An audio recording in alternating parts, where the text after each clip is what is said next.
So we are going to overview the Maimer thus far and continue. We're in the Maimer of Basi LiGani of Tafshin Yutes, and as we know, in this Maimer we are focusing on the structure of the tabernacle, right? Because it says Basi LiGani, and when Hashem came down to the Mishkan, this was fulfilled, Basi LiGani. So that concept of the Mishkan, this was in some way already the Basi LiGani. I've come into my garden, I've arrived. So the garden, the tabernacle, the Mishkan, the structure of it is Krushim. And those Krushim are from Atzei Shittim, from acacia wood. Atzei Shittim, which has this very strong spiritual meaning that we mentioned throughout this whole Basi LiGani series, concepts of the shtus de l'umazeh, the shtus, the folly, which is sub-rational, which is of evil, because anytime we ever transgress Hashem's will, it's the most extreme folly there is. But it's just like many other things we do, like why do I eat the foods that I know are bad for me? All right. I'm not thinking I don't want to think I'm going to pretend I don't understand what I'm doing. So how could a person ever transgress Hashem's will? He's God. He's watching. He knows. He cares. I don't know. I'm going to pretend I don't know. I'm going to pretend I'm oblivious. Shtus de klipa, sub-rational. And we want to take that shtus de klipa and transform it to a shtus de kedusha. Because to really serve Hashem, we can't be rational either, actually. Actually, there's a sicha in this week's parsha, based on this week's parsha of Vayishlach, about the concept of a bar mitzvah. And we learned it from this week's parsha because Shimon and Levi were 13 when they went with their swords and killed out the city of Shechem. And the Rebbe is analyzing this. I'm not going to give up the whole sicha now. We're going to learn a mimer instead. But just this point that how do we know that a bar mitzvah is 13? Well, there's a rational way of knowing because Shimon and Levi were 13 and the pasuk calls them an ish. They're a man. They're an adult. So you're an adult when you're 13. And then there's just, that's what God says. It's got nothing to do with nature and developmental maturation. God decided 13 is bar mitzvah. And those two different voices of our sages, it's 13 because like rational, like there's a verse, like Shimon and Levi, like that is the maturation when a person has a developed enough mind and a developed enough integration and a developed enough emotional capacity to really appreciate the preciousness of Judaism and the commitment to serve. Or, so God said, God picked the number 13. And those two voices are really the two voices of how we serve as a Jew, how we are bar mitzvah, how we can be a full-fledged Jew is rational, reasonable, think and learn, and it should all make sense and should work within nature. And that voice that's what God said. It's just because there's a God and this is what he said, which means reason. You want to be a Jew on reason? You're not going to make it. To be a Jew, you need bittul, you need kabbalah soul, you need mesiras nefesh. And when you have the bittul and the kabbalah soul and mesiras nefesh, then you can use your mind as well. And we could say it's rational, and 13 is the right age for the maturation to actually understand and feel the preciousness of Torah and the commitment to keep it. So that was a very, very, very tiny sketch of a very powerful seicha, but just bringing out this idea again, that yes, it's all over wherever you look. You want to be a Jew? Of course we can't go to shtus of klipa, but we can't just go to, let me just be normal. Let me just be regular. Let me just follow the rules and pretend and let everyone think I'm sane. No, sanity? Shtus de kedusha. Your bar mitzvah because that's the normative age of maturation?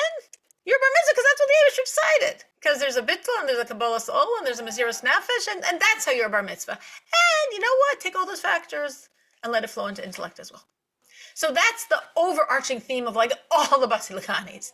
Shtus de klipa, we're going to transform it. We're going to have shtus de kedusha. And then in this mimer specifically, of course, we're focusing, as the Rebbe has focused in the 9th section of his Basi LiGani, on the name of these planks of wood, the Krushim, these planks of wood, that it's brought out, that it both, if I jumble the letters, I have the word sheker, and if I jumble the letters, I have the word kesher. Sheker, falseness, kesher, bond. Because these planks of wood symbolize this is a world of falseness. But my job isn't to ignore the world of falseness, or to pretend it's a true world. My job is to take that falseness, and with that falseness, with sheker of Olam Hazeh, bind that gashmias to the Eibishter. Make that gashmias itself the vehicle of connection to the Eibishter. Take the sheker and make it a kesher. That's the idea of the krushim. And then very specifically in this ice, the Rebbe Rayatz was looking at the idea of the krushim as being upright, not lying down, and that we're going to, create a wall by just piling up the planks. No, upright planks. Umdim. And umdim, standing upright, is like, I just switch the vav and the men, amudim, pillars. And the Rebbe Yatz says that the krushim are similar to the mitzvahs, because we know, as is explained in Tanya, that mitzvahs are pillars. So what does it say in Tanya about mitzvahs as pillars? So in Tanya it says that just like you have this huge structure, like this Assad's palace, huge vaulted ceiling structure. So you need these pillars so it doesn't all come crashing down. So you have these pillars that are fixed in the earth and they soar to the ceiling and they maintain the whole structure. And similarly, the Alter Rebbe says in Tanya, we have the mitzvahs that are fixed in the highest heavens and come all the way down to physicality. And there are exactly 620 such pillars, because 620 is numerical value of Keser. And they're fixed in the Keser, in the Ratzon HaElyon, in the supernal will of God, higher than Atzilus. And from these soaring heights where they're fixed, they come all the way down, these 620 pillars of light, that every time you do a mitzvah, and why is it 620? Because we have 613 biblical and 7 rabbinic, so we have 620 pillars of light, and every time we do a mitzvah, the light comes from the highest heights, from the ceiling where they're fixed, from the Ratzon HaElyon, from the supernal will higher than Atzilus, the Keser, all the way down, down, down, down, down to our own physical reality. So the mitzvahs are like pillars. That's what it says in Tanya. And the Rebbe Yatz is saying the krushim are similar to the mitzvahs. They're pillars also. Omdim, standing, amudim, pillars. The mitzvahs are pillars. Similarly, the krushim are pillars. That's what it says in Ois Tes, in the 9th section of the Rebbe Yatz's Maimer. In Ois Beis, the Rebbe raises 2 questions on the Rebbe Yatz's Ois Tes of Basi LiGani. The first point the Rebbe says is, well, it's interesting because everything is very precise, obviously, in a Maimer, in any Torah. And when the Rebbe Yatz is comparing the krushim, the planks of wood, to the mitzvahs, he doesn't say the krushim are the mitzvahs. He says they're al derech. They're similar to the mitzvahs. Similar to implies similar to, not the same. And we see this, the Rebbe says, if you pulled out your magnifying glass, that when we're talking about the function of the mitzvahs are mamshichim umechabrim, or ein sof. They're drawing down and connecting the infinity of God to our physical reality. But when the krushim are doing the similar thing, the Rebbe doesn't use the word mamshichim. He doesn't say the krushim draw down the infinity of God or ein sof to our physical reality. He says they mechaber, they're mechabrim, they join the ein sof, the infinity of God, to the physicality. So what's going on? What is the difference, which the Rebbe Yatz is clearly alluding to, that would have totally flown over my head, but as the Rebbe points out, that the mitzvahs, the krushim, are al derech. They're similar to each other. Haraya, they're different, because mitzvahs can do something krushim can't. Mitzvahs can draw down the ein sof, and krushim can only mechaber, can only join the ein sof. Well, why? I thought we were going to find out today, but I don't know. We'll see. The second point that the Rebbe raises as a question, and now actually we're now going back to the Tanya that the Rebbe Yatz is quoting. We're questioning that, but it all has to do with this Maimer. It's in this Maimer. Is that when the Alter Rebbe, so the Rebbe Yatz was comparing the mitzvahs to the krushim, referencing the Tanya, where the mitzvahs are compared to the physical pillars, beams of a structure. And when the Alter Rebbe is discussing this, he says the inverse when he's comparing the two. The pillars are fixed in the earth and soar to the ceiling. The mitzvahs are fixed in the ceiling, so to speak, in the highest spirituality, and come down to our physical reality. So why aren't we parallel? They should both be fixed in the top, or they should both be fixed in the bottom. Or if there's a discrepancy, let's not mention it, let's not go there. But the Alter Rebbe goes there. The pillars are fixed in the floor, that's the foundation from which they can soar to the ceiling, and the mitzvahs are fixed in the highest spiritual realities and then come down. Well, this idea of where you're fixed in, that the pillar is cemented into the ceiling and the mitzvahs are cemented into the highest spiritual realms, is because that's where you get your strength from. You're fixed into what's going to give you your strength to do your job. So the pillars in a physical structure, their foundation is on the ceiling of any building that's ever been built. That would not be a strong building and it would probably collapse. No, the pillar is obviously fixed in the earth. That's where its point of strength is. And then from that fixed in the earth reality, it's grounded, it's cemented into the earth, it has the strength to go up and support this whole building. And by the mitzvahs, the strength is exactly the opposite. The strength is that it's fixed in the highest heavens. It's fixed in the highest spiritual realms. And then from there, it has the strength to be able to come down. So that's how the Rebbe concluded the second section, Ois Beis. And in Ois Gimel, the Rebbe says, but why is that? Why isn't it a parallel image? I mean, everything in our physical world reflects the spiritual reality. So if the mitzvahs are cemented into the ceiling, so to speak, so should a physical pillar of a building. Or if the physical pillars of buildings are cemented in the earth, so should the mitzvahs be cemented in our physical reality, and from there soar to the highest heavens. Why is there this discrepancy? And with that question, the Rebbe gets to talk about what he's wanting to talk about, so to speak, or what becomes a very central point of this mimer, which is the relationship of physicality to God's essence and being. So in Ois Gimel, we're focusing on that idea, and the term in the Hasidic lexicon is Yesh HaNivra and Yesh HaAmiti. Yesh means is, like Yeshus means you have a lot of sense of self, a lot of I exist. Yesh means substance, is, exists. So Yesh HaNivra, the created is, the created substance, means physicality. Yesh HaAmiti, the true is, the true existence, means God's essence and being. As we say, Atzmos Umahus, the essence and being of God, prior to and beyond all. There's a very intense relationship between Yesh HaAmiti, the highest of the high, God's essence and being that preceded all, and Yesh HaNivra, which is seemingly the lowest of the low. It's no spiritual reality. Even in the physical reality, it's like the ultimate Yeshus of our physical reality. What's the connection? Well, the connection is, as the Rebbe says, Yesh HaAmiti creates Yesh HaNivra. And you could say, well, Yesh HaAmiti creates everything. Isn't every malach ultimately from Yesh HaAmiti? Ultimately. But that means indirectly. But Yesh HaAmiti and Yesh HaNivra, that's just a direct connection. Meaning, of course, everything goes back to God. But as creation evolves, its spirituality lessening itself, being constricted for another level, a more constricted level of spirituality to emerge, to constrict itself for a more constricted level of spirituality to emerge, and just keep saying that like millions of times. So all of the spiritual realities from really Kaidim HaTzimtzum, from before even the primordial contraction, all the way down to Asiyah Gashmi, is all spirituality evolving into a lower, more constricted spirituality. Of course, at any level, at any point in all of this, you go back to God himself. The only true creation is God himself.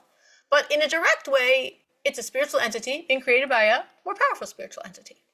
What we call Kabbalistically in the world of Chassidus, Ila v'Alul. And that works from Kodim Tzimtzum Harishon, before the primordial contraction, all the way till we get to Asiyah Gashmis. And then we get to the aberration, our reality, physicality. This is the aberration, because this is physical. There's myriads and myriads of worlds, but they're all spiritual realities. This is the only physical one. And the only thing that can create physicality is Atzmos Umahus Alein, is God's essence and being. Spiritual never can create physical. Because what's the relationship between spiritual and physical? To spiritual, physical is just like this weird distortion. Like, it makes no sense. It's like, what? Physical? What is that? It can't possibly create. It doesn't have the power to create physicality. Only Hashem himself, Atzmos Umahus Alein, creates physicality. So yes, of course, indirectly, the only power that is Hashem himself. But that's indirect. But in the physical reality, it's direct. Yesh HaAmiti, Yesh HaNivra. This physicality of our world, this is God's essence and being. That's the only way this exists. Which is why physicality proclaims, I exist. Nothing preceded me. Nothing created me. I exist. That's, of course, fake news. But why does the world feel that? Because that's the truth of Yesh HaAmiti. And it's created by Yesh HaAmiti. So it has the energy of Yesh HaAmiti in its incorrect form. Of course, it's obviously all part of the divine design of, like, God says, I exist, because that's the truth. And the hand sanitizers say, I exist. False. But my I is so strong because I'm coming from the ultimate I.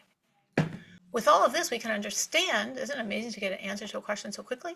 We can understand why, when the Alter Rebbe is talking about the pillars in a building, in a physical structure, the pillars are founded, grounded, cemented into the earth. And when the mitzvahs, this parallel spiritual vision, they're cemented into the heavens. Because we said where you're fixed into, that's your point of strength. And in the physical world, the more physical you get, the more strong it is. Because the reality is this is Yesh HaAmiti. And the more physical, the more Yesh HaAmiti. Now, of course, in general, broad strokes, it's all Yesh HaAmiti. It's all physical. I mean, when me as a human being and I do some more spiritual service like love God or think about God or talk about God. I mean, that's obviously completely physical. I'm a physical human being, so my thinking and feeling and emoting and talking is all physical also. But then there's even more physical. It gets really into Gashmias Mamish, the physical items of this world. So the more physical the physical world is, that's the more Yesh Amiti. So what's the point of strength of these pillars? The bottom, the earth, physical, that's Yesh Amiti, that's their ultimate point of strength. That's where they're going to be cemented to have the strength to soar upward to the ceiling. But mitzvahs are not physical. They're not coming from Yesh Amiti. They're Hashem's Ratzon and Chachma. I mean, mitzvahs are amazing. Mitzvahs are spiritual realities. Mitzvahs are the will and wisdom of God. But there's no concept in a mitzvah of this Yesh Amiti relationship. So therefore, mitzvahs have no advantage in their earthbound existence when it comes actually down to physically having the physical items of this physical world as their manifestation. So what's the ultimate power of a mitzvah, which is a spiritual entity? Well, the more spiritual you get. If something is spiritual, the more spiritual, the better. If something is physical, the more physical, the better. So the pillars, their strength is their physicality. They should be cemented into the earth. The more physical, the better. The more, that's the Yesh HaMiti strength. But if I'm talking about a mitzvah, which is a spiritual reality, the fact that she has a physical manifestation is irrelevant. That's not her strength. Her strength is her spiritual reality. She's not a Yesh HaNivra, so she's not from Yesh HaMiti anyway. So by a mitzvah, the more spiritual, the better. So therefore, what's her points of strength? How high she is spiritually, how she can be cemented, fixed into the very Keser, Ratzon HaElyon, beyond Atzilus reality. That's her point of strength. That's her point where she's going to be fixed into, from which she can flow down into all these lower realities. So that was how the Rebbe concluded the third ice. In ice Daled, which is the ice we're in the middle of, but why? Why is it that we can't have this Yesh HaAmiti also in spirituality? Like, hey, not fair, We get that Yesh HaNivra has to have Yesh HaAmiti because that's the only way it can be, because it's such an aberration. But why can't spirituality also be from Yesh HaAmiti? Why can't it not have that amazing strength of God's essence and being? Why can't a mitzvah be God's essence and being? No, spiritual. Sorry, Charlie, you're spiritual. You're not Yesh HaMiti. Only Yesh HaNivra is Yesh HaMiti. Well, why can't the mitzvah be Yesh HaMiti? So to answer that, the Rebbe brings from the Mittler Rebbe, who, of course, this week is the strength of the Mittler Rebbe, Tes Yud Kislev. So this is a beautiful time to quote something from the Mittler Rebbe. I'm sure that the energy, when you're ever within 3 days of a spiritual day, the energy is still there. So we definitely are. So this is definitely Mittler Rebbe energy. This is beautiful to be able to quote from the Mittler Rebbe. As I mentioned many times already, in every Basi LiGani, the Rebbe carefully makes sure to refer to each of the Rebbeim by name as he brings in their Tyrus. So we, of course, have the Rebbe asked throughout the Maimer. We had the Alter Rebbe, and now we're having the Mittler Rebbe. So the Mittler Rebbe gives 3 Mishalim to explain this concept, which is, again, going to be a very critical concept in understanding what the Rebbe is trying to teach us in this Maimer. And the concept is, Kol HaKavod Gavor Yoser, Yored Lamata Mata Yoser. Whatever is higher is going to go lower. It's even higher, it's going to go even lower. Like in a simple Gashmi physical example of that, this doesn't always happen, but in the ideal world, the best teachers will be teaching the weakest students. Because to really go down to a very weak, challenged student, you need to be a better teacher. So the stronger, the higher you are, the lower you can go down. If you're not such a good teacher, maybe you only get the really smart kids, because they're easier to teach. But if you're a better teacher, you're going to go down and be able to go down to a more challenged student. So that, as we see in our Gashmi physical reality, is really a manifestation of a spiritual truth by God. That the higher dimension can descend to the lower dimension. It's even higher, it could descend even lower. So that concept, the Mittler Rebbe explains with 3 Mishalim. And this is just about where we ended last week. The 3 Mishalim are, 1, a mashal of a torch. If you have a really strong torch, how do you know how strong it is? If you're right next to it, if you're in the room, if you're within a mile of it? No. If you're very far from it, and you still see its light, and its light is still illuminating, that shows me this is a really powerful torch. The next mashal he gave was from a barrel, a container, like a big barrel, full of water. How do you know that it's really full? If the water starts spilling over. Now, what spills over is just a few drops. And they're not significant. They're not important. I mean, they're not in the barrel anymore. You're not going to be able to use them. They're just the garbage. But if I see water spilling over, this is a proof of how full the barrel is. Or another mushal that he gives along the same lines is if someone's very, very wise. You know what proves they're absolutely wise? When even their mundane talk is full of wisdom. Now, obviously, their mundane talk is not like the brilliance of their Torah lectures. But if even their mundane talk is full of wisdom, that shows how brilliant they really are. The third mushal is with zera, semen. That if we're looking at a person, we have higher dimensions like our intellect. Now, if you're going to give over intellect, that's beautiful. And intellect can engender and inspire more intellect and more intellect and more intellect. But that's all it can do. But if you go all the way down to a zera, to a physical drop produced by a human's body, that can create actually another whole human being. So this seemingly lowest part, not your intellect, not your higher dimension, your lowest dimension, a physical drop of zera, that has the power to create a whole new mahus, a whole new entity, another human being. So these were the three mashalim that the Mittler Rebbe brought. All of them are explaining the same concept. If something is higher, it can go and will go much lower. That's where we were up to. So continuing from this point, the Rebbe says, so why do we have three mashalim? I mean, they're all good mashalim. We're not evaluating her. They all sound great to us. They all are bringing out the concept. So why do I need three? So the reason I need three is because each of the mashalim represent a different dimension that exists on all realities.